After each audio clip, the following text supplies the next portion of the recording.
మొదటి Timothy 4:8.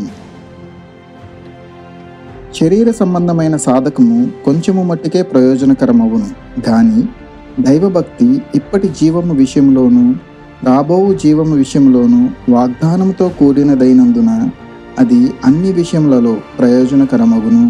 Amen. 1 Timothy chapter 4:8.